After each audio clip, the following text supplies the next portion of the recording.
Mekirku ras, ras 2 3, Mekirku. Mekirku ras, Mekirku, Mekirku. Ras 2, Galisa normal. Mekirku ras, Mekirku ras. Udah semua atau kayak?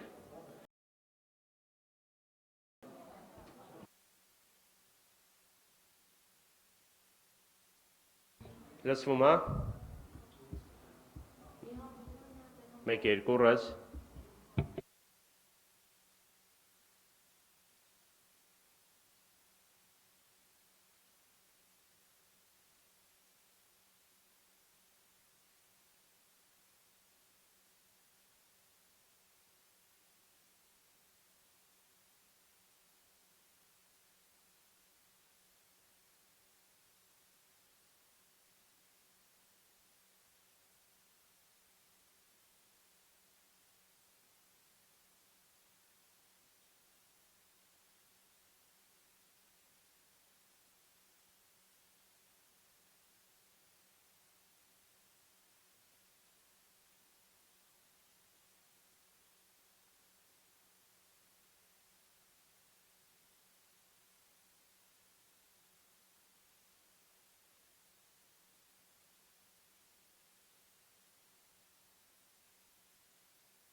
մեկ երկու, մեկ երկու, ռազ,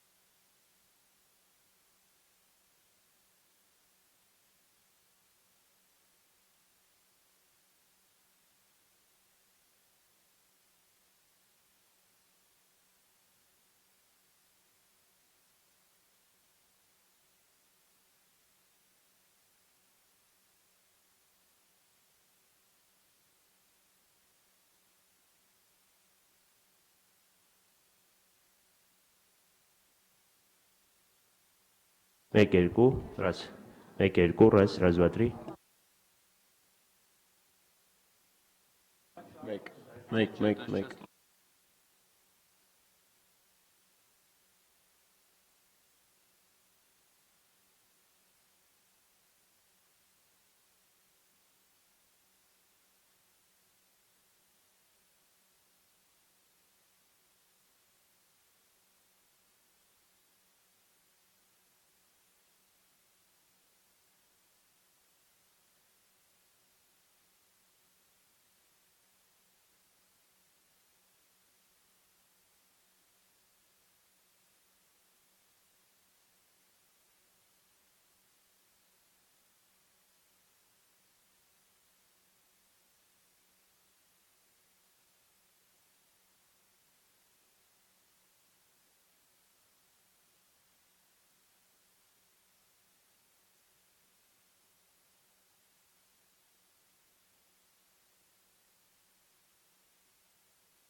presentar tú. ¿Qué? Un poquito informal, ¿no? Qué horror.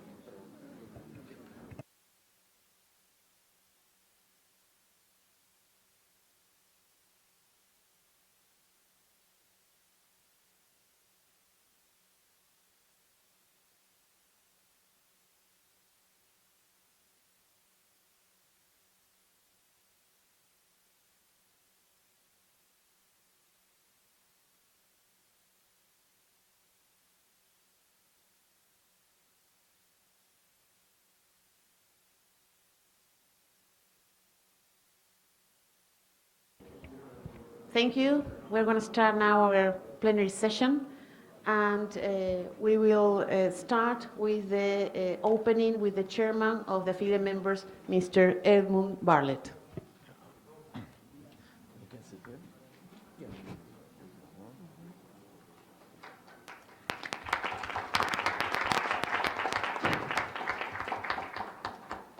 Distinguished Minister Karian and Vice Minister Melkonian from the great country of Armenia.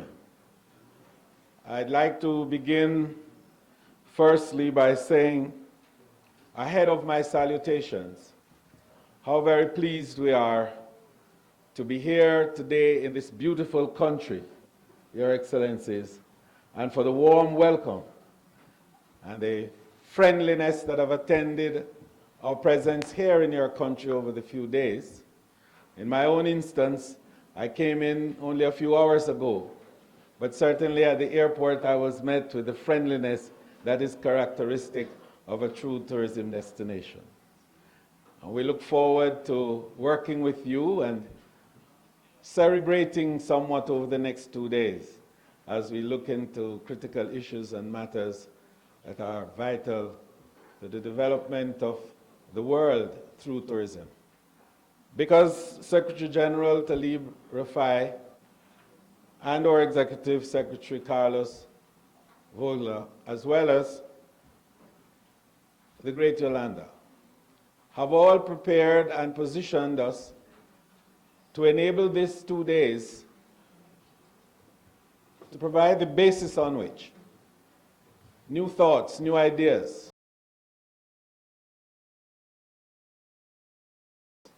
and hopefully new models, business models even, can emerge for the development of our global community.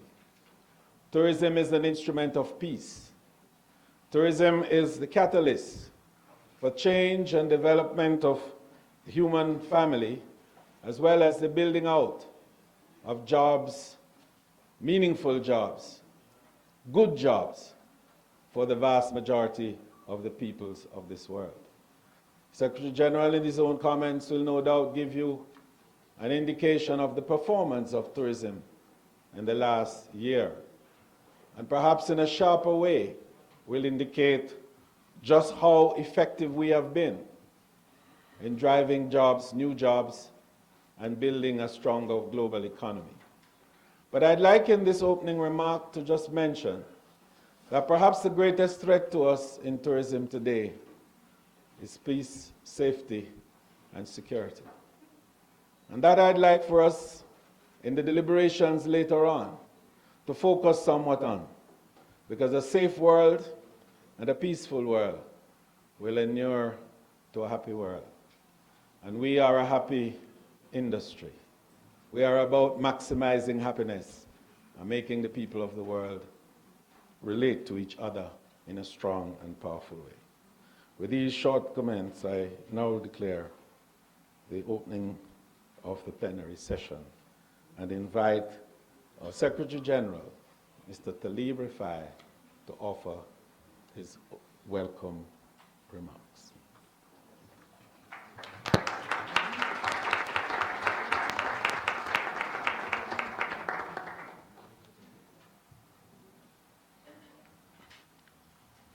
Thank you so much, Mr. Chairman. Good morning, everybody, and thank you all for being with us.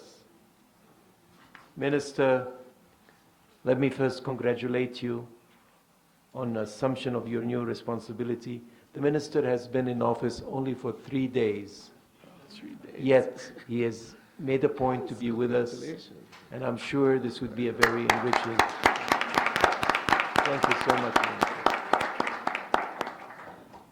And let me, through you, also thank your team, particularly your first Deputy Minister, Mr. Malkonian, for his wonderful attendance and for his wonderful attention that he's giving to each and every one of you. Vice Minister, you're an example of a good Armenian. You and your team are doing a great job. I'm sure many of us here had difficulty waking up this morning after the lovely evening that they had last night. But I'm sure this would contribute very well to the deliberations of the meeting today. So thank you all. I also would like to recognize a very special person here. Although this hall and this room has so many friends and so many people that I would like to recognize each and every one of you. But I'd like to make an exception here to recognize our very good ambassador. Our ambassador, the ambassador of Armenia in Madrid, has been so instrumental in bringing us all together, following up so diligently. Thank you so much, Ambassador. Thank you for leaving your post and being with us. It makes me feel less guilty. Ladies and gentlemen, welcome to Yerevan. Welcome to beautiful Armenia. I'm pleased to welcome you at the 38th meeting of the plenary of UNWTO affiliate members held for the first time in the wonderful city of Yerevan.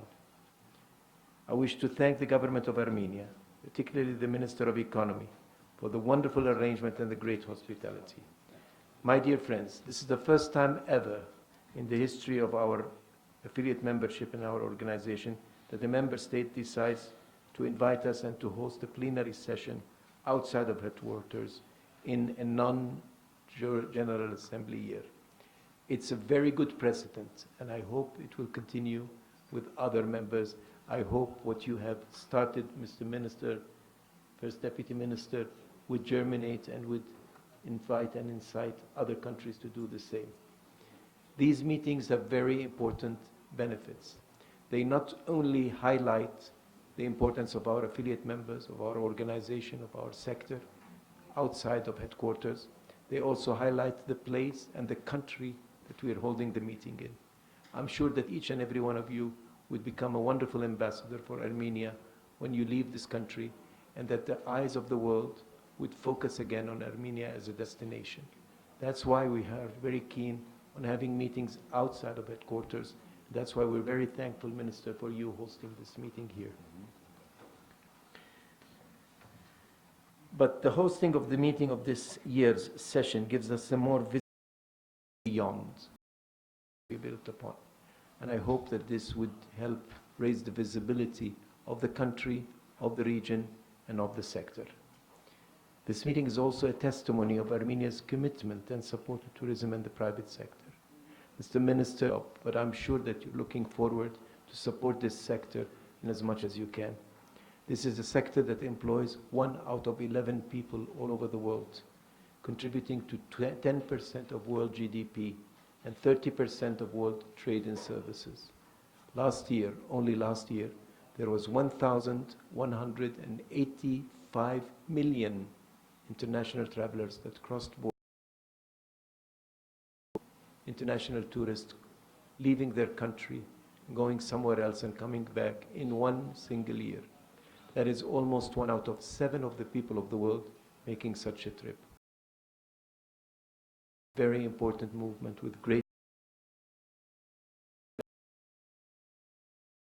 as some of you have already seen, is a worthwhile destination. This is a destination that must be known all over the world. This is my 3rd visit to Armenia. And as I said, every time I realize how much I have not yet seen of Armenia. So I hope you'll come again. I hope you'll be coming with friends, with families, with many people that you know, with your circle of businesses. My dear friends, since the United Nations was created in 1945, the United Nations was always keen in cooperating with non-governmental organizations.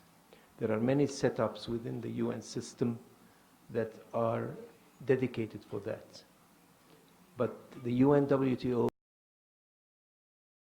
system because it's one of the very few organizations that has non-governmental membership, full memberships. The only other organization that has a similar arrangement in a different way is the International Labor Organization that has the trade unions, the labor unions, and what they call employers, which is the private sector, as members. So we are unique in this, and we take pride in our non-governmental sector, which is called the affiliate members.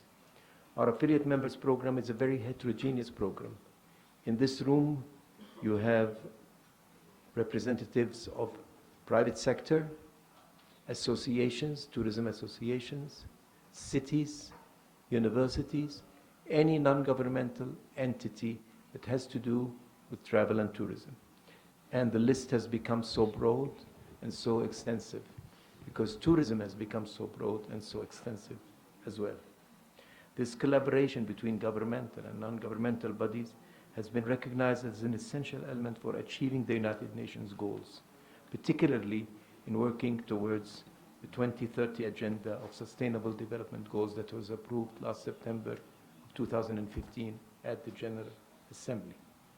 The goals of the UN, which are based on 3 pillars, social progress, human rights, and peace, can only be advanced through collaboration with the private sector.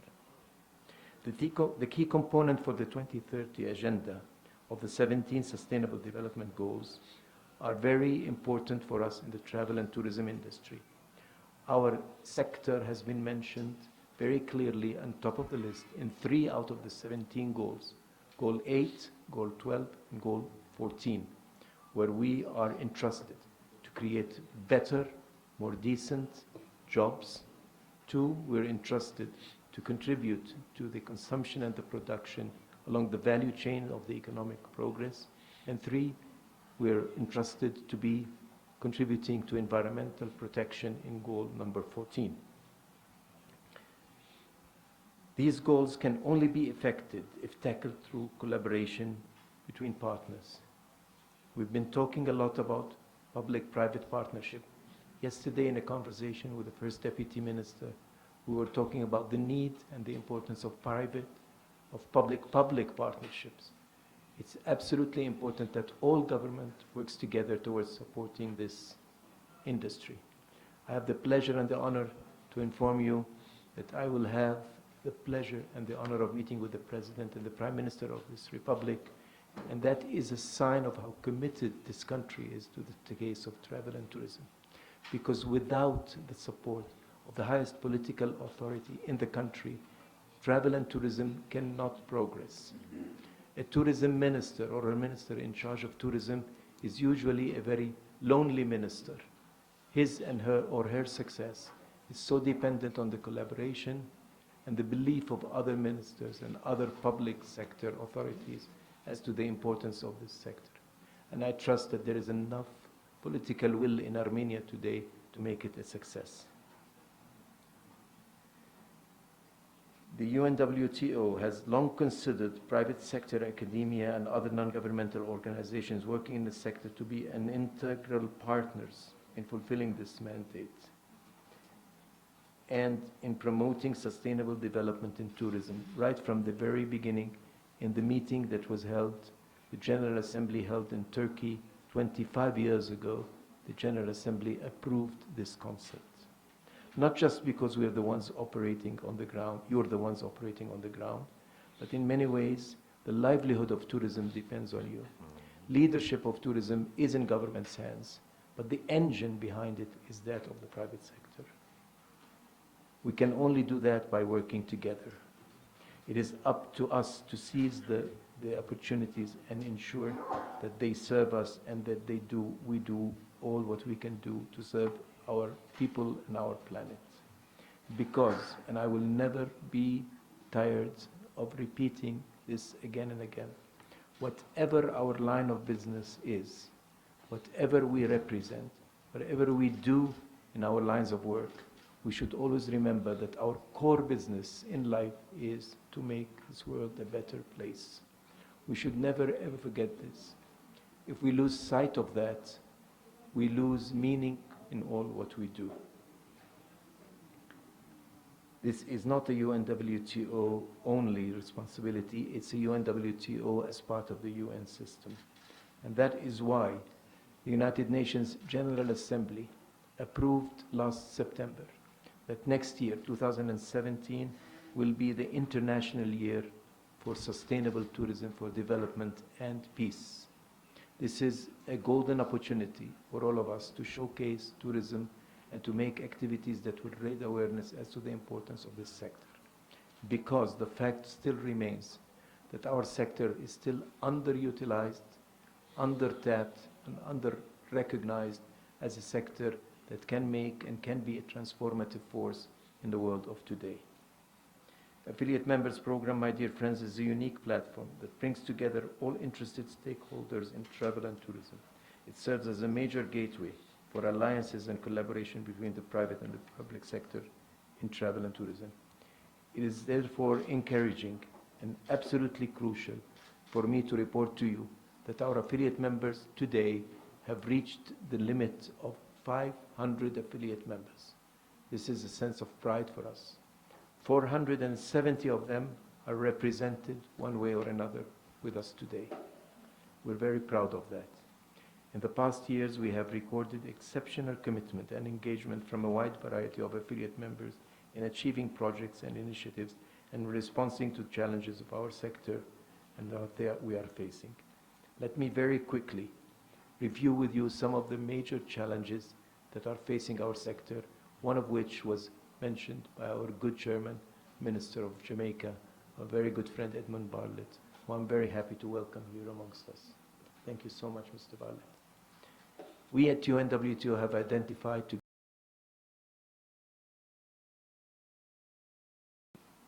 one is a short-term challenge, I hope, which is promoting safe, secure, and seamless travel.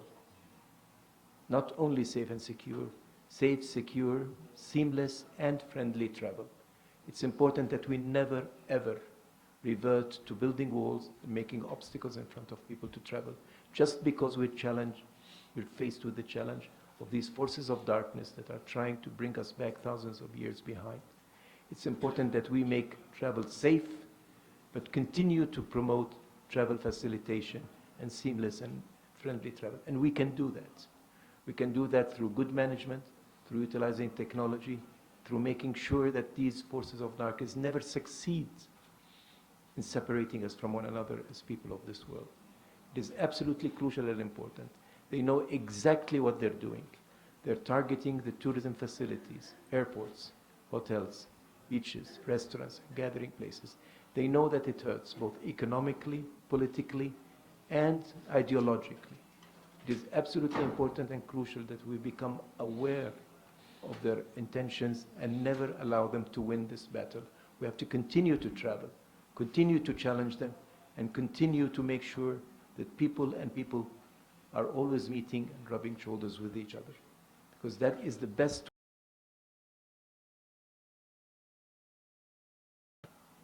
hold feelings of hatred or animosity to people that you have visited, shared with them a meal, listened to their music, eaten their food, listen to their stories. This is the best way of breaking down stereotypes and bringing the people of the world together. Yeah. The second important challenge is that of technology. Technology has changed the way we do business in the world of today. Today's customer has become either an ambassador or a whistleblower to any business. We need to respect and redraft the relationship between the consumer and the business. This is a challenge of short, medium, and maybe long-term consequences. We need to ensure that we are up to date, embracing technological advancement. The IT platforms are creating new business models, what people are calling collaborative or whatever other economies. I'm very careful because Carlos Bogola prevented me from mentioning the word sharing tourism, sharing economy. I will not say it's sharing economy. Whatever that may be the case, it's a challenge. So one is security, two is technology, and the third challenge is that of sustainability, which is a long-term challenge. We cannot keep going with 1.2 billion people traveling across the world. We are expecting 1.8 billion by the year 2030, and the impact that they have on the ground, both on the economy, on the local community, and on the environment is tremendous. 1.2 billion visitors are 1.2 billion opportunities or 1.2 billion disasters. It's all up to us. We have to face up to this challenge. We have to make this force a force for good. These are the three challenges that our industry is faced with: security, technology, and sustainability. We know that this cannot be confined to this, the discussions, but we need to be touching on some of these issues in the course of our discussions. There are many ways that we could address this. Let me suggest 4 mechanisms by which we could deal with many of these challenges and construct our working model. 1, we need to exchange expertise on many enterprises. We need to engage many other sectors with us: gastronomy, shopping, urban city networks, knowledge networks, universities. We need to exchange all of our experiences together. 2, we need to generate knowledge and experience and disseminate it and make sure that our research is focused along these objectives. 3, we need to build a generation of talented young people and concentrate on training. And I'm delighted that we have with us many representatives of universities here. 4, last but not least, we need to make sure that we are engaged as partners together in forums that we can construct and structure. The private sector, the public sector, the NGOs, and all non-governmental organizations do not work in vacuum. Challenge of governance. These are, my friends, some of the challenges that we are up against. I hope and I sincerely desire that you touch on some of these issues in the deliberations of your discussions. I was told that the word merci is an Armenian word. So I want to say to the Minister, to all of you, merci. Thank you very much for all that you have done, and I wish you the best in your deliberations. Thank you very much.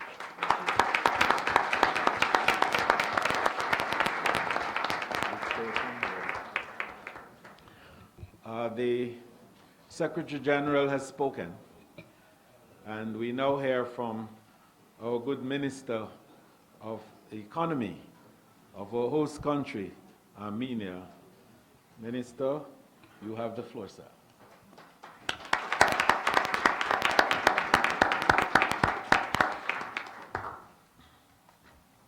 Մեծարգո նախագահող, մեծարգո գլխավոր քարտուղար, տիկնայք եւ պարոնայք։ Նախ կուզենայի ողջունել ՄԱԿ-ի միջազգային զբոսաշրջության կազմակերպության ապլացված անդամների 38-րդ համագումարի բոլոր մասնակիցներին եւ մեր բոլոր հյուրերին։ Ուզում եմ շնորհակալություն հայտնել առանձնահատուկ, որպեսզի այս կառույցը ընդունեց այն հրավերքը, որպեսզի այս կարևորագույն միջոցառումը զբոսաշրջության ոլորտում այսօր անցկացվի Հայաստանի Հանրապետությունում։ Նմանատիպ ֆորմատները եւ այս միջոցառումները Հայաստանի Հանրապետությունը յուրահատուկ կարևորում է, որովհետեւ այն հնարավորություն է տալիս, որպեսզի բազմաթիվ երկրներից եկած մեր հյուրերը հնարավորություն ունենան անմիջականորեն եւ որոշ կարճ ժամանակով չնայած, բայց հնարավորություն ունենան ծանոթանալու մեր երկրի պատմամշակութային արժեքներին եւ զբոսաշրջության ոլորտում իրականացվող մեր քայլերին, ինչը հնարավորություն կտա, որպեսզի մեր գործընկերները մեզ օգնեն եւ օժանդակեն, որպեսզի այս ոլորտը Հայաստանի Հանրապետությունում զարգանա ել ավելի արագ տեմպերով։ Հայաստանի Հանրապետությունը օրենքով ամրագրել է եւ ձեռնամուխ է մնում այն քայլերին, որպեսզի զբոսաշրջությունը համարվի տնտեսության գերակա ուժ։ Մենք այս 2 օրերի ընթացքում բազմաթիվ առիթներ ենք ունեցել զրուցելու եւ քննարկելու եւ բոլորս այն մտքին ենք, թե ինչ կարեւոր դեր ունի զբոսաշրջությունը մեր երկրների տնտեսության զարգացման համար ինչ մեծ նշանակություն ունի այն երկիր ներդրումներ իրականացնելու համար։ Ես չեմ ուզում նորից անդրադարձ կատարեմ եւ ավելի մանրամասնացնեմ այդ կարևորությունը, ես ուղղակի մեկ անգամ եւս ուզում եմ նորից ողջունեմ եւ շնորհակալություն հայտնեմ մեր հյուրերին, բարի մաղթանքներս տամ այս համաժողովի աշխատանքներին եւ հույս ունենանք, որ այս համաժողովի աշխատանքները եւս կնպաստեն, որպեսզի ինչպես Հայաստանում, այնպես էլ մնացած մեր բոլոր երկրներում զբոսաշրջությունը կզարգանա ավելի ու ավելի նոր տեմպերով եւ արագացված։ Մեկ անգամ եւս շնորհակալություն եմ ուզում հայտնեմ եւ բարի գալուս Հայաստանի Հանրապետություն։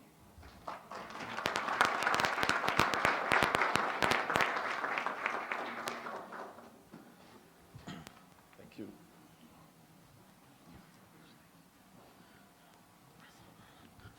We thank our Minister for the very warm welcome that he has extended and his very kind words to us, which hopefully will help to set the tone for the deliberations for the rest of the afternoon.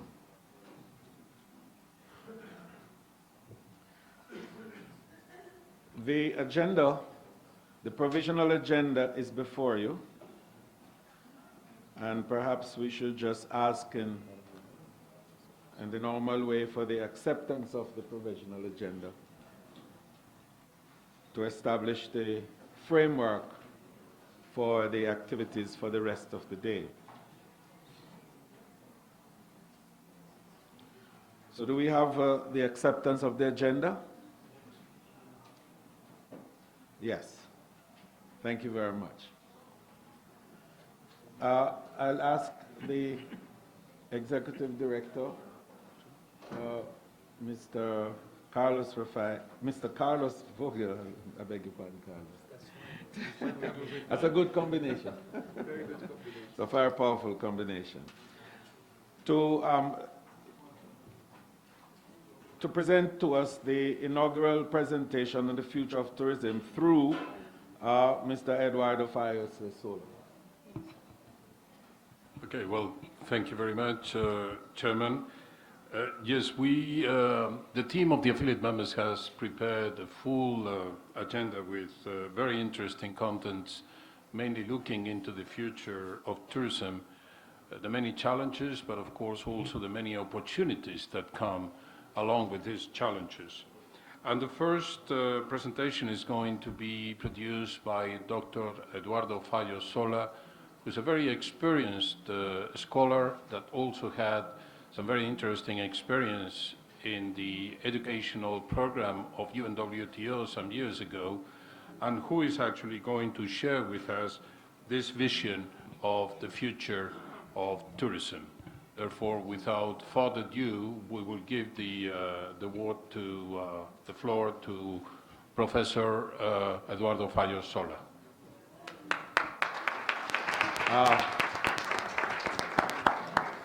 Just ahead of Professor Eduardo's presentation, just to advise the plenary that the Minister and the Secretary General may have to leave us momentarily to fulfill an obligation elsewhere to meet with the leaders of the country. So if they have to slip out, please do appreciate, and let this not be a disturbing factor for the presentation of Eduardo. Well, thank you, Carlos. Thank you, Chairman of the affiliates. Thank you, Ministers. It is a pleasure and an honor to be with you here today, and I have to acknowledge the invitation, the kind invitation of the affiliate board of the UNWTO, and try to address in a few minutes, we don't have so much time, an issue like the future of tourism, which is rather ambitious, you will be with me. Let me tell you first that we are going to have today, later on in the afternoon, a debate, precisely a debate among all of us, basically, about the future of tourism.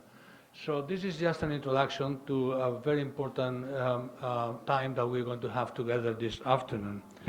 Let me begin by saying what I'm not going to say about the future of tourism, and so that not to be disappointing you, there are many things that in 20 minutes I will not be able to say now. For example, this is not going to be what you could call futurology of what may happen in the next year or 10 years from now. I'm not qualified. Any of you is qualified to tell us exactly what will happen in 10 years. Please take the floor. But I cannot do that. So it is rather an exploration of what kind of threats we are facing, what kind of opportunities we have, and for us also a chance to think ahead and to plan ourselves. Because the future is not written, the future basically is going to depend on a high degree upon ourselves. So this is a chance to explore together what are some of these trends and what we should be doing together. So it is not futurologist. The second thing I would like to warn you that this is not only science and technology. When we talk future of tourism, you may be thinking this is going to be science, technology, how we are going to have tourism on the moon and Mars very soon, thanks to friends who are now designing all those technologies. No, it is technology, but it is as well marketing, and it is cultural trends and social trends. And very importantly, in a meeting such as this one, it is institutional trends. What do we do with our institutions? What do we do with governance? And third, and let me keep the rest for this afternoon, is that we are not talking, when future of tourism, we're not talking only about how do we adapt to minor changes in technology or society. We are talking about a very big issue, which is usually not mentioned. We often talk about climate change. We sometimes talk about development. We sometimes talk about the need for peace and good governance in the world. An unemployment crisis. And not only an unemployment crisis, but an employability crisis.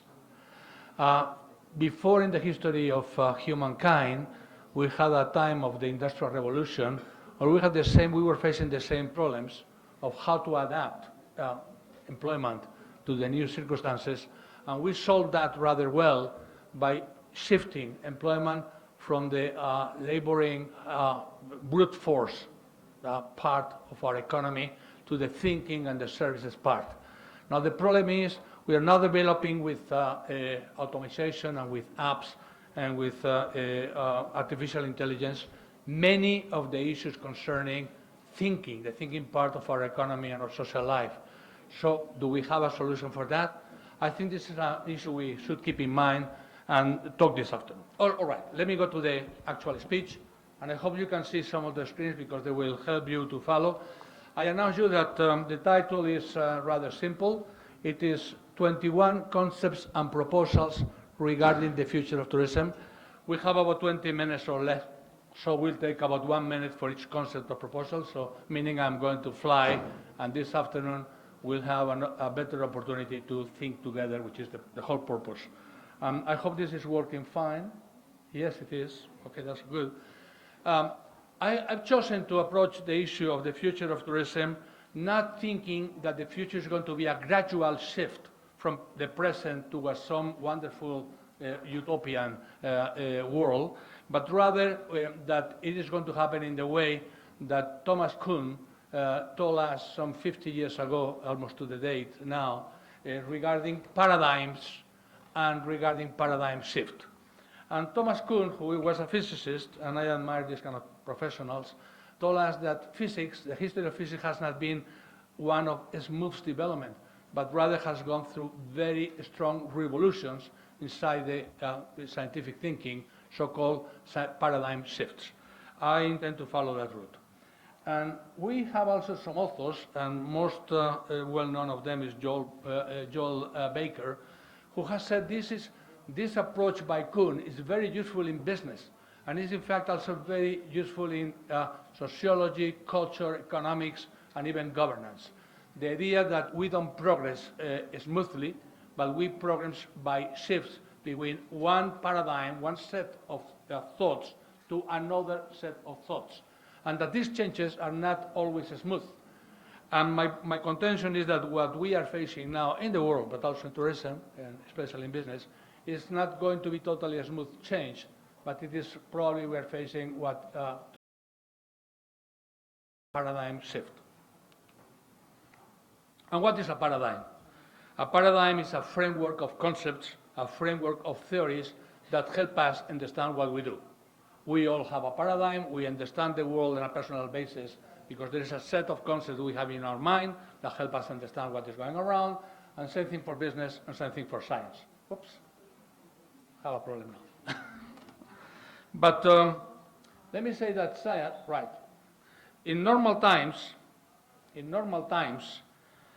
science is, we have a normal discussion, we know the rules of the game, and we can understand what we're saying each other.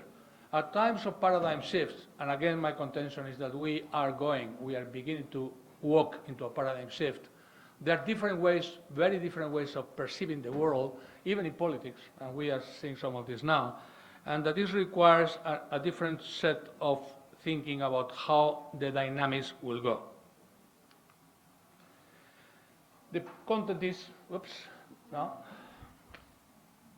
it is here, but not here. So we go back here. The idea is that the future that we are going to face is going to go not smoothly, but we are going to change our minds, our mindsets in many different ways, because a paradigm set is what others would like to call a game changer. So the rules of the game that we are following in our business, in our present life, in science, in society, in culture, are going to change, and some of the changes may be rather dramatic. In those circumstances, the question immediately comes is, and then what? Eduardo, thank you very much. You're telling us the future may be a bit dramatic, so how do we face that? And my answer is the future depends on innovation, and the future of tourism is going to depend on innovation.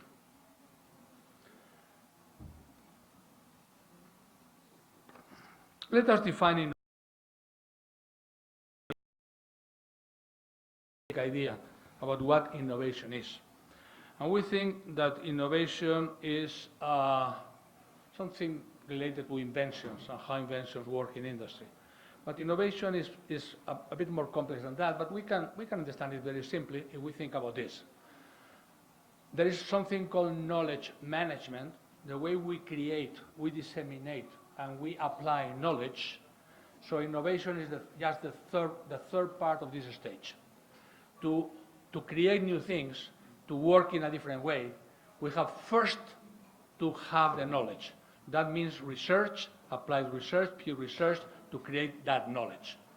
But applied research is not good if we don't disseminate that. And disseminating research, disseminating new ideas means education, means training, means information.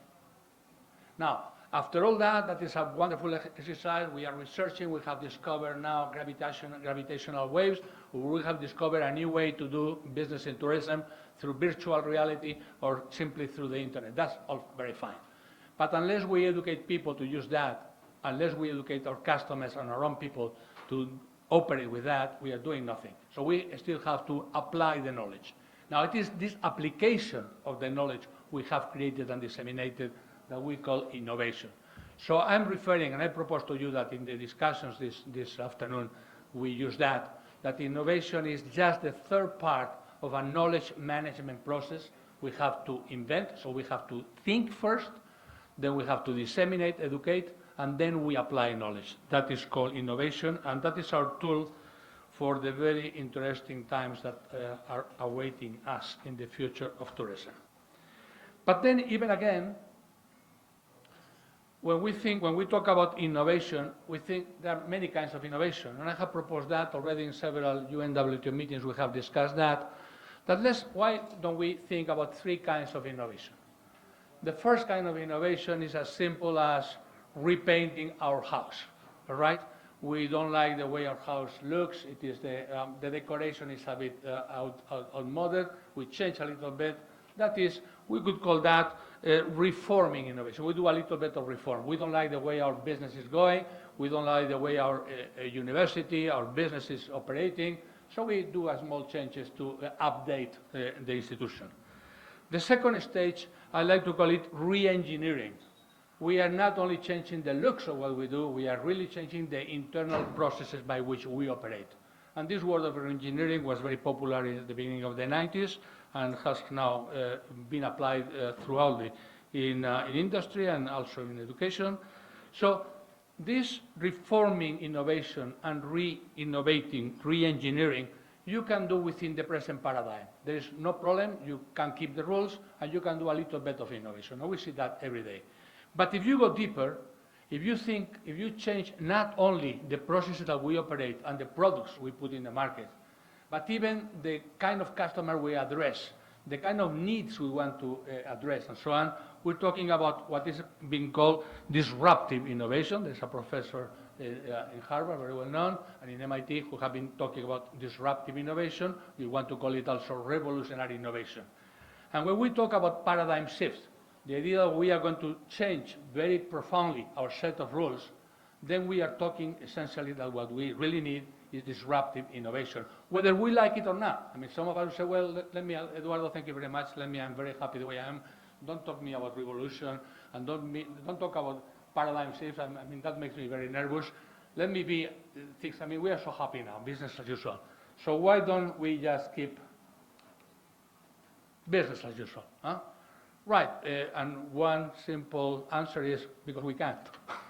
Because we are facing such problems that unless we reinvent and we really disrupt the way we operate in many fields, survival and much less success, it is at stake. Right, so what is, when we talk disruptive innovation, when we talk about disruptive innovation, we talk about it because we have to focus on the big issues we have right now in the 21st century. And the big issues are, and we know, change, and we may try to forget about that. And you saw the other day the debate between Mr. Trump and Ms. Hillary Clinton, and they discussed about many issues, and I was impressed about the depth of thinking in one of the debatants, not on the other. But then both of them missed basically one point. It was only Hillary Clinton that mentioned climate change briefly, and that was not a point in the agenda, right? Well, I'm afraid, I mean, governance and development and equality and are points in the agenda, but climate change is one survival point. It's the kind of point that if you don't solve, you don't work for, then you don't care about the rest. Mm-hmm. So I think that all those very complex problems we are facing in the horizon are going to require innovation and also in tourism. And tourism, as you know, is a part of the social fabric, so we cannot skip it. We cannot say, well, the rest of society and politicians have a problem and so on. By the way, let me use this opportunity to tell you one thing. We have been rather comfortable in the past that some people called politicians were going to solve our problems. Sorry about that. We're going to solve our problems. And it happened in a way in the 19th century, and we saw that in the 20th century, some people called politicians, some of them were beyond even politics, were visionaries, wanted to solve all problems of society through ideological movements, call it fascism, Nazism, call it even democracy, in the 20th century. But the problem is now, as we are seeing every day in the news, that politicians are falling behind. Technology, science is advancing that fast that politicians sometimes do not really properly know the issues. So what are we facing? We are facing that we cannot be apart from the decision-making process. It is not enough that some specialists that we are paying, called politicians, will decide for us, because they probably do not have enough knowledge, and in any case, they don't probably have enough power. The power is now concentrated in a few hands worldwide, and it is not exactly the hands of politicians. So because of that, many of us in the tourism industry will have to be concerned with this thinking about the future and making big decisions. And WTO, UNWTO will have to do that. UNWTO will be, well done, of course, to follow the mandate of their member countries, but UNWTO probably has also another catalyst role, that of thinking the future. As you know, WTO has been very good in quantitatively telling us what will happen next year. Tourism has increased 3%, 4%, the trends in one regional market, in another regional market. However, probably UNWTO will not be able to avoid thinking big and thinking qualitative big issues in the next future. And I think WTO is already doing that, but I think that should be reinformed. So again, my thanks to UNWTO and to the affiliates and to the director of the affiliates for thinking that talking about the future of tourism here was not something ethereal, something idealistic, but in fact, I think it's something very, very important if we want to illuminate the rest of the decisions that we have to make. So let me get through with this. So this afternoon we can, I hope I'm trying to put some ideas, and this afternoon we have a discuss. So let me say that in facing this,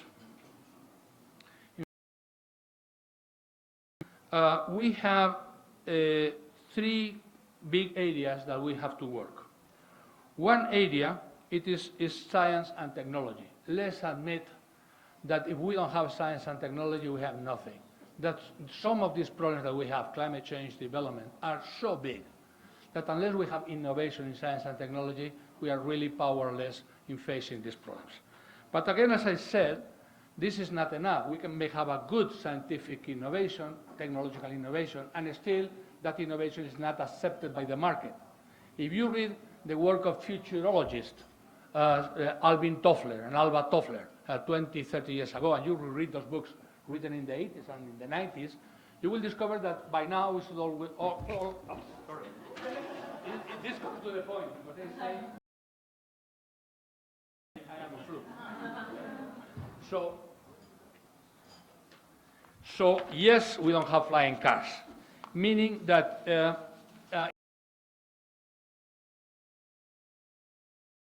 viewpoint are not happening because society and the markets are not accepting these innovations, right?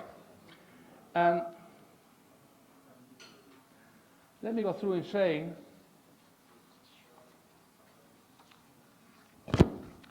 that the future of tourism will depend on these three kinds of innovation. Innovation scientific, innovation cultural and in markets, and innovation in governance.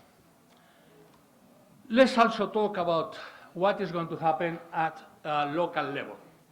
And we have one UNWTO laureate of some years ago, last year, Dick Butler, and many of you are familiar with the work of Dick Butler, who many years ago talked to us about what are the stages, the life cycle of tourism in a destination. And these are the stages that Professor Dick Butler, as I said, UNWTO laureate last year, told us many years ago. A destination, if you don't do much, will go through these cycles, from exploration to decline, going through consolidation, stagnation, it will go through these cycles. Now, what is the role of thinking big, thinking about the future of tourism regarding that? Sorry? What? No, that's okay. Thank you. Right. So what is the role? The role is, this is applicable also to destinations.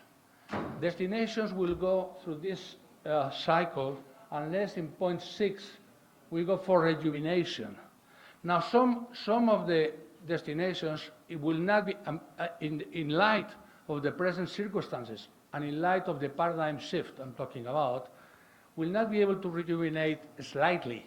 They will have to reinvent themselves.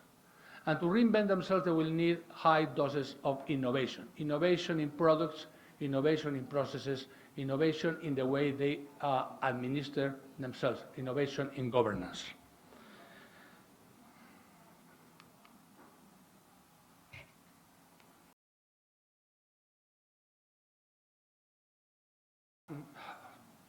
Let's go for the solutions, or for the paths we should be taking. The issue is when talking about innovation, about talking the future of tourism, and we're talking about paradigm shifts, some of us could be saying, well, you much better than each one of us and our institutions, so why UNWTO don't tell us more about how specifically we should cope with this and what kind of innovations we should be thinking in adopting? And the answer is clear, we don't know. I mean, none of us, and not even UNWTO, has an answer for what is going to happen exactly in the coming future. not in the next 5 years probably, and much less in the next 10, 15 years. So the question is, we do not really know the exact nature of what will happen in science and technology, in markets, and in governance, right? So, and we don't know the speed at what some of these changes will be coming.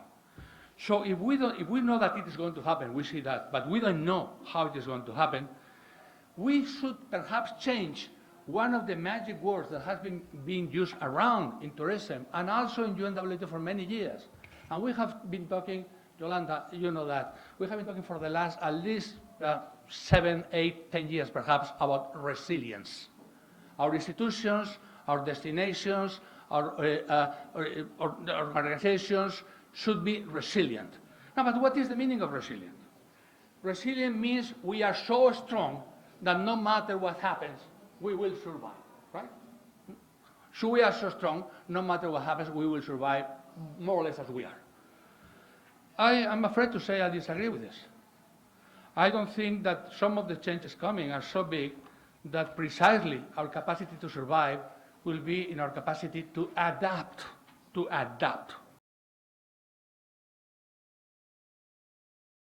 It is not resilience, it is adaptation.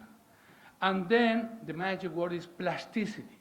And I would like to propose you, perhaps for the discussion this afternoon, that we begin shifting our minds, our mindsets, from the idea of resilience, no, to the idea of we will survive if we are flexible and plastic enough so that we can adapt to the upcoming changes, right? So with this said, adaptation, see this resilience, and I'm thinking about evolution, right, to the environment, right? If you are a white horse in a dark forest and there are lions around, you don't survive. No matter how strong you are, you're not going to survive. So we better begin thinking and adapting to the changing environments, right? And this is also true about our own species. Our own species is not a history, it's not a story of resilience. It is a story of adaptation and plasticity. And if we have something unique in this planet we live, is that we are so plastic, especially incredible changes.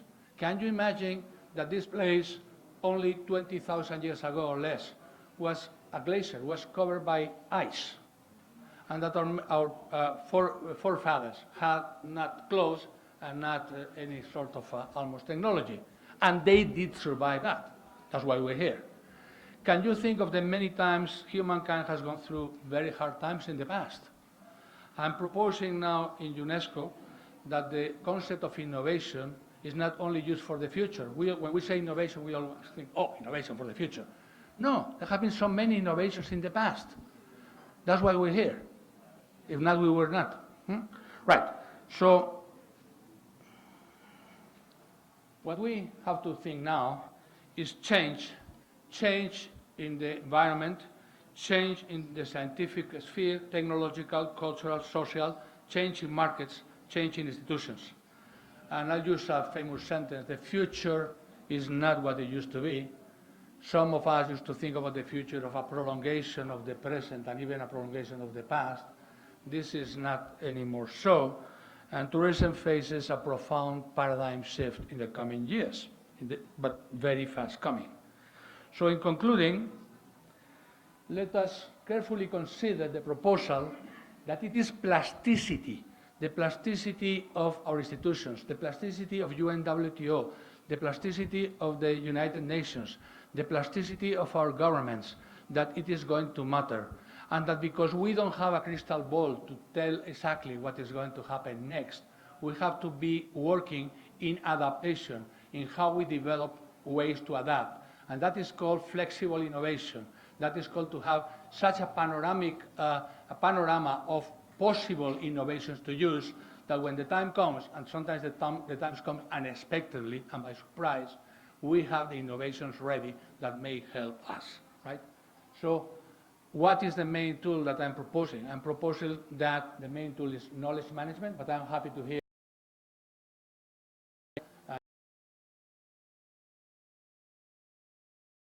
more today about knowledge management in different ways. I'm happy to see that there is an important development in the affiliate, which is called prototypes. And prototypes, if I understand a little better what it means knowledge management, it means sharing of knowledge, it means production of knowledge. So what I'm suggesting is we have to work harder, especially in UNWTO in tourism, in knowledge management and creating a proper environment in which innovation can play a role, and we are ready, as I said, to work in the coming years of a brave new world, as Aldous Huxley told us a few decades ago. And thank you very much for your attention, and let's look forward to this afternoon.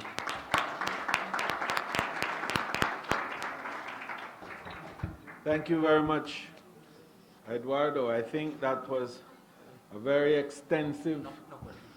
No questions, because this afternoon we're going to be having the debates, and then Eduardo will again present, and we will have the opportunities for all the questions.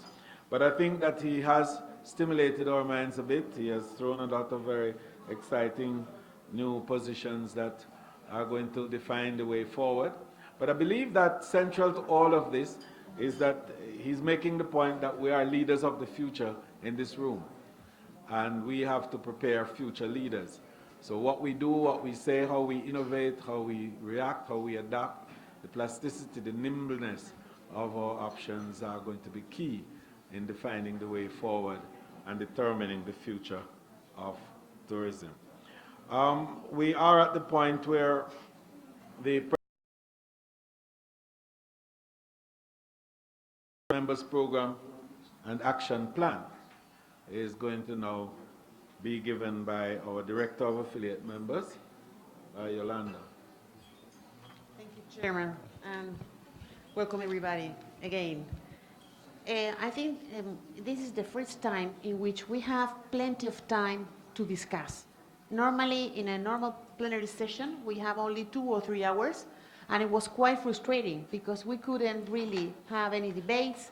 And sometimes, I mean, you complain because you wanted to do networking and discuss the issues that you think are relevant. For the first time, we have the opportunity to do so. And this is why we have this unusual format. And we have presentations like the one that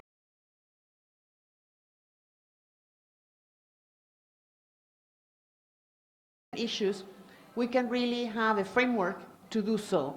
And we can also make suggestions to improve this action plan that I'm going to briefly present now. You have this document in your briefcases. You can even can have a look at it. Actually, you will find 2 different documents. Our generic action plan that includes everything we have been working on for 2017, and this has been drafted through your suggestions and through the activities that we are also carrying out right now. And then you will find another document, which is the gastronomy network action plan, because as I will explain now, we are trying to group our members by areas of affinity, and we will soon have a specific development and accessibility, sustainability. Those are going to be the main questions to be addressed. So we're very happy you have suggested this. And we have another suggestion from another affiliate member for innovation and for what Eduardo was mentioning, because I think we have to be, to get other resources to design new products and services in tourism through scientific, in the scientific domain. We will find a lot of elements to do so. So I think that's going to be actually quite exciting. And this is all because we will have plenty of time to discuss. You will have a look. If you have a look at the program, you will. And there, you just can ask anything. We are here to discuss, to talk, to listen to each other. That's what we want to do, to achieve through this plenary session. Thank you very much.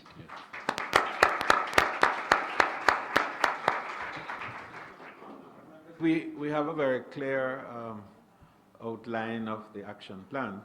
The opportunity for to everyone during the plenary. And we want you to take note of the provisions within this action plan, and for in your presentations to make suggestions and give us guidance further as we seek to fine-tune the action plan for implementation in full next year. For us now is our keynote presentation, Marketing Innovation and the Future of Tourism. And we have with us Professor Luis Montigno, and we invite him now, a very eminent and qualified practitioner as well as theoretician in the field. Professor? Thank you.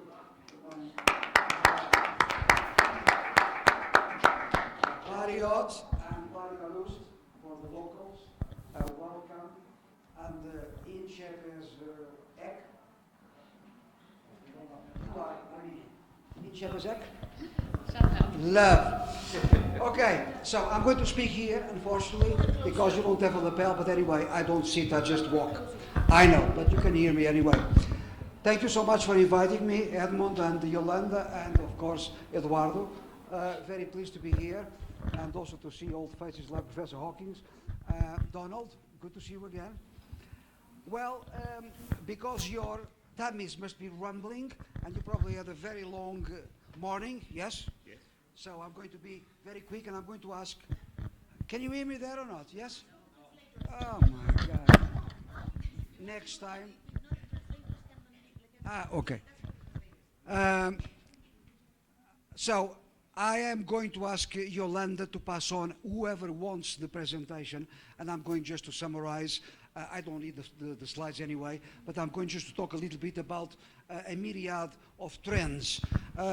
Three major building blocks. Eduardo talked about the fabric of society. I will be talking about social values a little bit, about consumer behavior, how we are changing our behavior, and then of course the changing face of technology. My God, when I did my PhD, early 80s, I finished my PhD, I did a lot of statistical modeling using perforated cards. Nowadays, the pace of change is unbelievable. So I'll be talking about, lots of things like personal informatics, holographic laptops, etc. And one of my own projects, wearable tech to detect human emotions. All that applied to tourism. Lilith is going to pass on the slides. So there are many, many, many changes. I just put here three blocks. One is about social relations. What happened there? Something else. So clearly there is a lot of flexibility, more and more individualism in our society.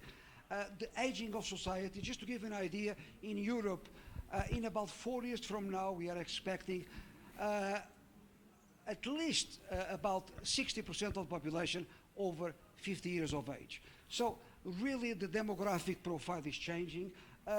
Nowadays we got more and more what we call patchwork families, blended families, remarrying, children from this side, children from that side, single households. In the UK, 1/8 of all the households based on one person. And we've got serial partnerships, you've got also jobs. And nowadays, for instance, by someone reaches the age of 34 in Britain, for instance, they would have had probably 19 different jobs. So it's not like in my generation, Eduardo's generation, a job for life. So we've got fracture, career paths, etc. Flexi jobs, we've got a new concept, for instance, business colonies, flat organizations. There is a project, we're going to bring the right people to work on that project. When it's finished, either physically, digitally, and mixed, they disband. So completely different things. And of course, new retirement age, age of 70. All this makes that the new consumer will be completely different. So what about the tourism? Like human beings, more and more, tourists will be having a fluidity in terms of personality, fluidity, identity, electronic. For instance, are you in Facebook? Are you in LinkedIn? More serious in LinkedIn and then very relaxed on Facebook. We have different. Do you have an avatar? Second Life? Oh, you don't have any immersive environments. So we have lots and lots of fluid identity. We are more educated. Nowadays, to have an undergraduate degree, so what? Maybe we have all to have a PhD, I'm not sure. More educated, more multicultural, knowledgeable. We have more and more of a sixth sense. Oh my God, I've got a strong voice. Freedom, flexibility. We are much more experimentalism. We want to experiment. Clearly volatile. Our consumer behavior is becoming more and more chaotic, non-linear. Volatility is really the word for the future. More awkward. The paradox of choice. We are, you know, if in any nowadays with the self-configured travel, if you're looking for a product, you've got so many choices, so many permutations, sometimes can be even baffled for the human being.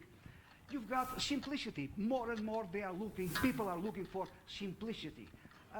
So all these are examples of traits of the tourist of tomorrow. Lilith? So obviously more daring, more experimentalism. So frontierism is really one of the major issues in tourism in the future. Lilith? Lilith? What about travel? Look at that. You know, we're talking already for the next probably 5-7 years. A number of low-cost airlines are experimenting with budget air travel. I don't see Yolanda using one of those seats.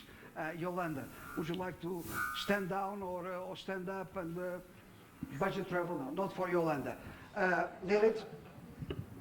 But we're going to have windows like that, using OLED panoramic views, OLED for organic light emitting diode. We're going to have this, you know, windowless planes, which will give you a panoramic view of the sky. And by the year 2050, Lilith, we are talking about having panoramic windows like this. Incredible. I won't be alive, but anyway, some of you will. So you're going to travel by plane having these panoramic views. Lilith? Let me just contradict, because I like Eduardo's talk, but I just have to contradict one thing. There is already a prototype in California, a flying car. Okay, so we have many new means of transportation, flying cars. We can have even a backstrapped, you know, jet propulsion pack that allows you to fly over the traffic at 20 miles.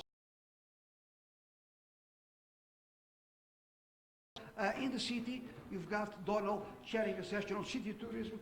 We've got a huge myriad of transportation modes that are coming in the future. And of course, Japan is one of the big players. Okay, Lilith. And Donald, because he likes to travel and now is sort of semi-retired, you'll be one of the first to go to this outer space hotel and casino. Okay, the interpreter is going to have a hard time. But okay, Lilith. So, the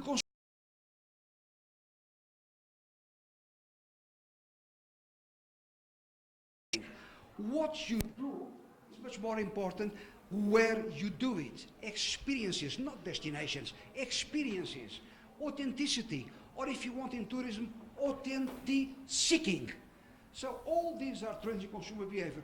And as I told you before, more and more non-linear, chaotic consumer behavior. Yes, you can fly on low-cost Ryanair, you can have grab lunch at McDonald's, and you can stay at Radisson Blu. Clearly, the same individual. Or you can have unique experiences. Isabel, I'm sure you would like to go and have dinner with your boyfriend or your husband in a restaurant like that, up in the sky. Lilith? Reversible rooms, hotel rooms, where you can use augmented reality, virtual reality, combining both, mixed reality, digital wallpaper, incredible, personalization. categorization also has to change. We cannot be based more on really facilities, has to be on the degree of service. Although the personalized factor is important. At the moment, they are more or less the same. Radisson, Hilton, whatever you're talking about, they are the same. So we need to find that unique differentiation, and of course, service and human factor or the technology will be a major differentiation factor. Also, people more and more will question and ask, why do you want to go there? And clearly, how would you like to spend your holiday? But more and more we need to analyze, what is the experience you are thinking? What are you giving back to the destination? What are you giving back to the people, the host population? This is very important. The why and the how will be. And this is traveling or profound travel. Lilith? So, a lot of social values and human values, like eco-chic, it's very, very nowadays, and it's going to be a trend for the future. People really become, but with the 5-star treatment. Also, digital detox. Holidays free of technology. Don't use your iPhone. Don't use your computer. So clearly, tech-free travel and digital detox, and more people are really looking at that very seriously. Now, because of the 6 years of crisis and austerity, there's a lot of what we call crowded house redux, people living back with the families, 3 generations, and we're going to have. On the other hand, because of the fracture demographic and families trend, we're going to have what we call friends, almost like a family, families traveling together. Communal leisure as well will be a trend in terms of social values. This here is an example, for instance, billboards, the pollution of having billboards with messages, with marketing, which people really do not pay any attention, even if you have near-field technology to use, being replaced with Wi-Fi enabled bamboo gardens. Some hotels are already in the forefront. This is an example of the Crown Plaza in Copenhagen, where you have geothermal wells, and you're going to have eco rooms, and of course solar powers. A number of hotels are using wind. But it's all about what I call E3. And of course, number 1 is emotion.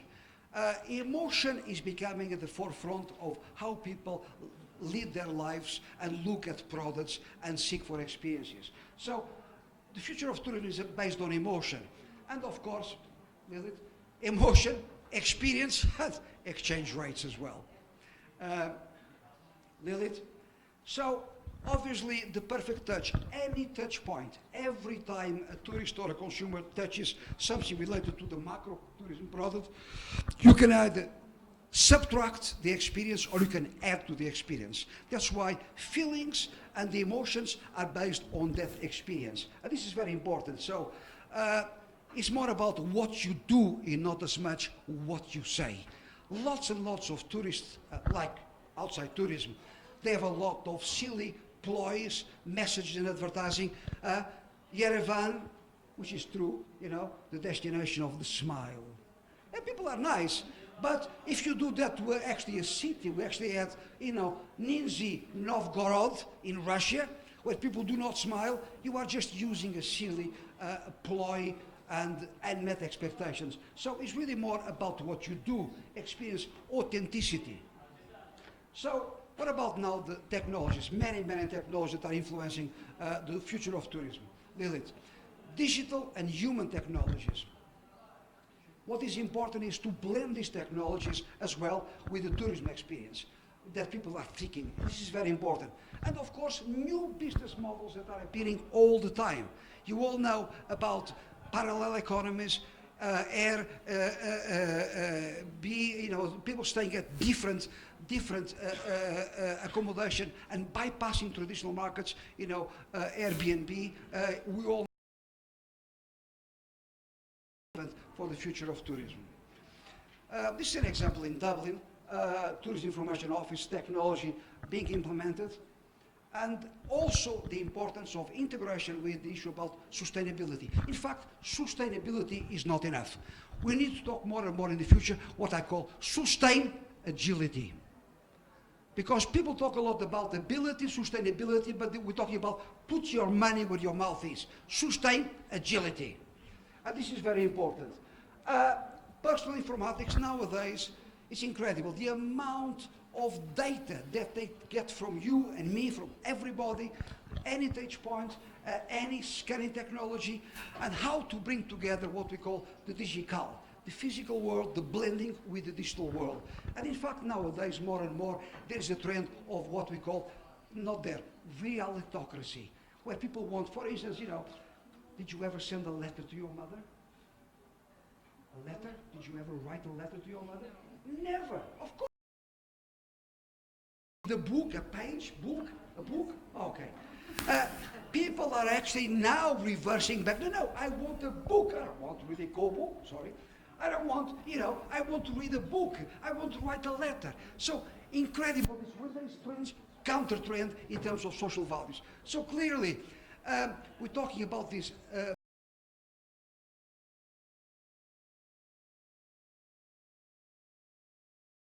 allows to tailor new indicators. You can have a detailed analysis of the experience, of the profile, you can of the activities undertaken, and of course this will be good for them, tourists, but also for tourist providers, companies, and even public services.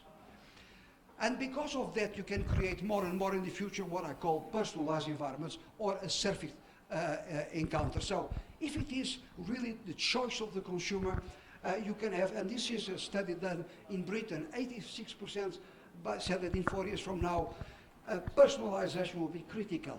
And you will have the tourists, you know, customers with the ability of choosing the size of room, the type of bed, amenities, everything, and pay accordingly. This is already happening.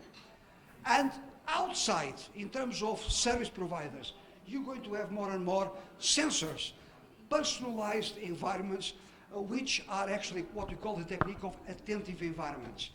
They can change according to what you want. We already have kind of billboards. I don't know if you've seen, again, Japanese technology. Everything is Japanese technology.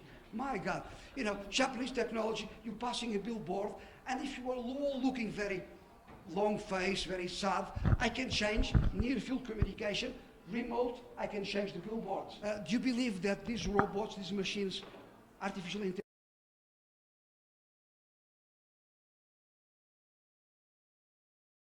they are actually applying this technique of pyroelectric. They have what they have developed, which is really this development, which is contact lenses. Contact lenses, again, with built-in LED, light emitting, you know, diode, which really can actually measure the radio frequency waves, facial recognition, etc. Lenses, contact lenses. Incredible. Self-trigger, voice-based, fingertip technology, etc. This can be, again, example of fingertip. This is in actually in Paris. You can have all sorts of wearable tech. I'll show you a little bit, if you don't mind, just very quickly, one of my projects on the wearable tech. And in terms of marketing research, it's incredible. It's changing. You have more and more unstructured data. People do not reply to traditional marketing research. It's really, really doomed for really total lack of success. People are less keen to give you any information because it's more of the same. And also, why are you using my information? Normally to pester you more, not to provide anything useful. But there are a number of things. More and more, marketing research will be based on individual data. You can also have what we call IVAs, intelligent virtual agents, that scour the internet. They know what is your criteria, and they found information right for you. Incredible. IVAs, marketing research agents. You can have wearable motion sensors. These are low cost accelerometers that obviously you ask people if they want to use, and you can have this belt. This belt gives me all the information where you are walking, you are sitting, you are eating. You can give feedback, real time, incredible. All this is based on MIT, not MIT, Massachusetts, but mobile information technology. Sensors, again, okay? Again, public data, urban sensors. You can have spatial coordinates, movements. You can analyze everything from personal objects to the traces of the tourists, where he was, he or she, what he's doing, etc., through all this sensor technology. Context aware, again, all these are related to mobile information technology, which allows me to know where you are, and if you want to give feedback, you can do that. Type on sensor kit, another technology to prove that automatically you can present information to the tourist and receive the feedback. What about emotions? We talked about, the future of tourism is emotion, very, very important. So very important to have this human sensing, and all the time trying to obtain the pulse without really pestering, without imposing, without encroaching their lives or whatever they do, because they will not accept anyway, but trying to understand the tourist not from the outside but from the inside. And this is very important in terms of expectations, experience, etc. Go well beyond satisfaction. Satisfaction, anyway, is a kind of hybrid halo effect, oversimplification in one's mind. We really want to do that. And how can we do that? Well, we can actually scan the face, for instance. You can find a number of emotions, surprise, fear, happiness. That's an example. And this is, come on, Lilith. This is really part of the Internet of Things, more so nowadays the Internet of Emotions. So in December, I'll be giving a keynote speech at an academic conference in Macau, and I'll be talking about the Internet of Emotions and all the technologies. So this is very important because it can be applied to shadowing tourism, tourist environments, etc., any contextual realm that you want. This is, just if you allow me just 2 minutes, is one of my projects called EmoAir. So wearable tech applied to detect human emotions. Very, very simple, can be applied to tourism, of course. We had a lot of pressure to apply this to health for a big grant application for Horizon 2020 European Union. This is based on wearable technology. It's based on fibertronics. One of my colleagues now in Dublin, Professor Robert Foster, is one of the world experts in terms of fibertronics. So you can actually measure emotions by the fiber that you are using in the garment in this case. So that's incredible. Electronics combines software, sensors, connectivity, and this can actually be used very much advanced electronic technologies. Just to give an idea, so this project that I created 2 years ago, and I'm working on this, it's got about 6 platforms, roughly starting with biodata, and this is biosignals, heart, pulse, GSR, galvanic skin response. So this gives me a lot. So your sympathetic brain system, which covers the degree of sweating, I can detect all these biodata, biosignals from this physiological data from this platform. Then, of course, mobile casting. We already saw some of the wireless motion sensors. So again, the platform of location casting has all these location-based detection, activity monitoring, feedback systems, etc., for data capture and for feedback real time. Then, of course, facial coding. I mean, you can see this in a number of media. In terms of hospitality and tourism, I don't know if Donald knows about that. Do you like donuts? Donuts. You like donuts? You don't like donuts. Do you like donuts? ¿Le gusta donuts? No. No, nadie le gusta donuts? All Spanish. You do? Okay. Okay. The number 1 brand in the world of donuts is? Is what? Dunkin' Donuts. Okay. Last year, you don't know that, they actually had 5 stores in the States, in your country, where they tested facial coding. So people would go, you would go to a donut shop in America, and they will not impose that. Would you mind if I take a snapshot of your face? Why? Well, because I just want to see your mood. When you walk into your mood.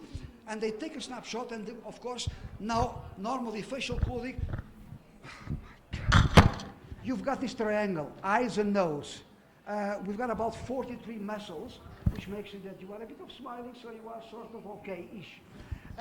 We can have these micro expressions. So this particular platform, facial coding, tells me really how people are feeling and the mood of the person. And of course, eye tracking, the gaze tracking, where people are looking, where they fixate their eyes. Okay, so you've got dilation. Oh my God, you like it. You've got saccades. All these eye tracking. Again, platform 4. Platform 5 is based on a lot of research I've done because I had a number of doctoral students from Taiwan working with me on utterance analysis, voice prints. So the way you speak, in this case was applied to a number of things, cars, Volvo, McDonald's. So if you use the umbrella slogan, McDonald's, umbrella slogan, what is umbrella slogan of McDonald's? I'm loving it, yes, I'm loving it. So the way you say that. I'm loving it. Okay, I'm loving it. I'm loving it. I'm loving it. And if you repeat immediately, again, I measure the mood and your emotions using voice prints. And of course, this is, remember, this is a jacket, a garment. And at the end, the platform number 6 is the hood of the garment. And for that we have EEG, encephalography, and now combined with the incredible technology that I saw when I was recently in South Korea, not Japan, called NIRSIT. It's based on infrared spectroscopy, forget about the technicalities, and diffuse optical tomography. So I put that in your hood, in that, and I can analyze your brains, okay, your emotions. Do you know anything about your brain? About your brain? How many voxels do you have in your brain, average person? How many voxels? I don't know. About 200,000, okay? How many neurons? About 100,000 million. But, okay, the issue is really, where are emotions located in the brain? Well, just to give you an idea, primary inducer of emotions in our brain, very deep in the center, is called the amygdala. Not in the mouth, but in the brain, amygdala. Very difficult to detect, but you can have readings. But the frontal medial cortex, this part, is really the second inducer of emotions. You've got the insulins, feelings, and emotions. This is all in the hood of the garment. So 6 platforms. Of course, you cannot impose, everybody can do it. Okay, I'm going to give you a jacket. Of course not. And our plan is within the next 2 or 3 years, the garment will be easy to wear, comfortable, almost invisible. But of course, if you want to wear that. So, future of tourism, we've got so many things. I'm just about to finish. We've got so many things. So the impact of biometrics, biomarketing, neuroscience, human-computer interface, the impact, all this calls for a new reconfiguration of the tourism product. Detailability, experience. What about brands? Brands promises? No. Brand, when you talk about liquid brands, brands that move ahead to capture all these trends and pave the way to prepare the market, etc. Brand anonymity, be a bit more humble, etc. Things are changing. And of course, I just give you 1 or 2 examples about communication. Communication, more and more. I remember that recently I was in a conference and the person that spoke before me, like Eduardo, he talked about, this was a coincidence, about global convergence in terms of technology. And I talked about fragvergence. The fragmentation of the global convergence. Because more and more nowadays and in the future, we have individual platforms. You might want to receive information on your smartphone, on your laptop, wearable tech, on your earrings, or your bracelet, I don't care. And people want their personalized messages. This is very important. So this issue about atomization, fragvergence, transmedia planning is changing, apart from as well pop-up retailing and new business ecosystems, etc. This is an example. It's called liquid media. More and more to adapt messages because of liquidity, the fluidity of what people want and where they want to receive or to communicate with the brand, with the destination, etc. Me Media, different platforms. Coca-Cola, I must tell you, is one of the pioneers because they are doing a lot of research about transmedia planning. Of course, this is Japan. Now I have to, how many times I mentioned your country? My God, NEC, Gladvertising. Have you seen some of these Gladvertising things in Japan? Vending machines? No? In Kyoto? No? You go to a vending machine and they capture your face, your age, your gender, and they adapt the products of the vending machine to you. The same thing in advertising, Gladvertising. So to feel your mood Gladvertising, and NEC is one of the emotion recognition software. And you can adapt your campaigns, your adverts, your communication. So I'm going to finish more or less with capitalizing on what Eduardo said. The world is chaotic, it's changing all the time. Really, experimentation is the new planning. And I remember, and I heard Yolanda mentioning about 27 times, planning, plans, I'm teasing you, plans, plans. Well, more and more it's difficult to have a plan because things are changing so much. What you need is really to experiment. You need to have an evolving portfolio of strategic experiments. And the way things change, boom, you apply the experiment. In fact, more and more, we are living a company. We don't know what's going to happen in the future. I mean, I could give you so many examples. Again, in Britain, 2 months ago, a survey about the top jobs in Britain. The first 4 did not exist 10 years ago. Did not exist. Things are changing all the time. So we're talking about the culture of hypothesis and experimentation. Final remarks to finish this. Come on, travel because life is short, the world is huge. Dream it, wish it, do it. Thank you so much. I'm sorry. Thank you, Andy. Yes, well, let's hear it again from Professor Montigny. It's a great way to go to lunch because he has taken us from personalized environment, personalized service spectrums, personalized informatics, to frontierism, holographic laptops, and finally, AIM-aware. And by the time we are finished here today, all of us will be outfitted, right? Enjoy lunch. And we come back for the plenary session, and we will start with Professor. No? Yes, yes. Presentation of a number of, yes, affiliate members. That's the first real plenary. We have about 5. We have 4, but we will announce it. 4? Yeah, we have 4 members who want to make presentation just as we come back from lunch.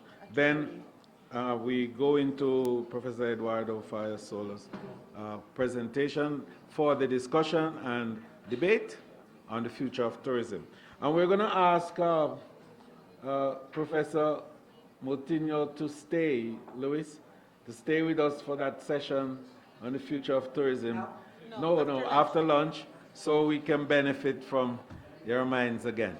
All right? Thank you very much. Okay.